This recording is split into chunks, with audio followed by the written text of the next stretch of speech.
ना कोई आया है ना कोई घुसा है, लेकिन जनरल नरवणे की किताब ने इस राग की पूरी बाकियां उगेड़ दी है।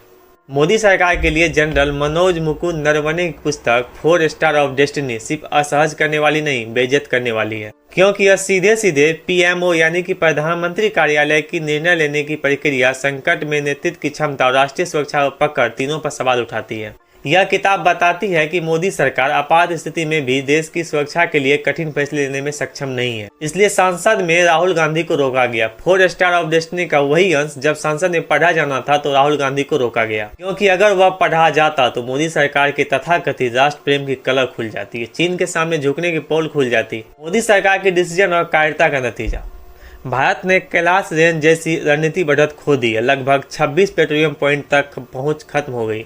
हमारे सैनिक अब उन इलाकों में नहीं जा सकते जहां वो 2020 में जाते थे। मोदी सरकार की निर्णयहीनता और कायरता का नतीजा, भारत ने कैलाश रेंज जैसी रणनीति बढ़त खो दी है। लगभग 26 पेट्रोलियम पॉइंट तक पहुंच खत्म हो गई। हमारे सैनिक अब उन इलाकों में नहीं जा सकते जहाँ वो 2020 से पहले जाते थे। समझौते के नाम पर भारत की ही जमीन पर बफर जोन बना दिए गए। मोदी की जवाबदेही से भागने की कीमत भारत ने जमीन और गश्त के अधिकार खोकर चुकाई। जनरल नरवणे किताब में लिखते हैं कि जब सरकार को फैसला लेना चाहिए था तब सरकार ने उनके हाथ में एक हॉट पोटैटो थमा दिया। जब देश की संप्रभुता खतरे में थी तो राजनीतिक नेतृत्व को स्पष्ट एंगेजमेंट रूल देने चाहिए थे, लेकिन सरकार ने कहा जो उचित लगे वो करो, यानी जिम्मेदारी पूरी तरह से सेना पर डाल दी। 31 अगस्त 2020 को रात 8:15 पर 4 चीनी टैंक पूर्वी लद्दाख में रेचिन लड़ाकी और बढ़ने लगे। वे भारतीय ठिकानों से कुछ 100 मीटर दूरी पर थे। चेतावनी के तौर पर भारतीय सेना ने इल्यूमिनेटिंग राउंड फायर किया, लेकिन चीनी नहीं रुके।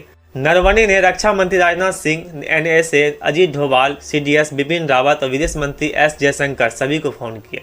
उनका एक ही सवाल था, मेरे लिए क्या आदेश है, क्योंकि मौजूदा प्रोटोकॉल साफ था, ऊपर से मंजूरी बिना गोली नहीं। रात के 10 बजे टैंक 500 मीटर दूर, चीनी टैंक अब टॉप से सिर्फ 500 मीटर दूर थे। उन्हें रोकने का एक ही तरीका था, मीडिया अलर्टरी फायर। तोपें तैयार थी, आदेश का इंतजार था। रात 10:30 राजनाथ सिंह का फोन आया। उन्होंने प्रधानमंत्री नरेंद्र मोदी से बात की थी, मोदी को पूरी स्थिति समझाई, लेकिन मोदी ने फैसला लेने से इनकार कर दिया। उन्होंने कहा जो उचित समझो वही करो। युद्ध में जो ठीक लगे नहीं चलता। युद्ध जैसी स्थिति में जब राजनीतिक नेतृत्व स्पष्ट आदेश नहीं देता तो सेना अनिर्णय में फंस जाती है, और वही हुआ। चीन ने मोदी सरकार की इस कमजोरी का फायदा उठाया और भारतीय सीमा के भीतर तक जम गया। यह किताब साबित करती है कि समस्या सेना नहीं थी, समस्या कूटनीति नहीं थी, समस्या थी नेतृत्व की कायरता। इसलिए इस किताब को संसद में पढ़ने से रोका गया। कि यह किताब पूछती है जब देश की सीमा पर दुश्मन था तब प्रधानमंत्री ने फैसला क्यों नहीं लिया, और इस सवाल से मोदी सरकार सबसे ज्यादा डरती है।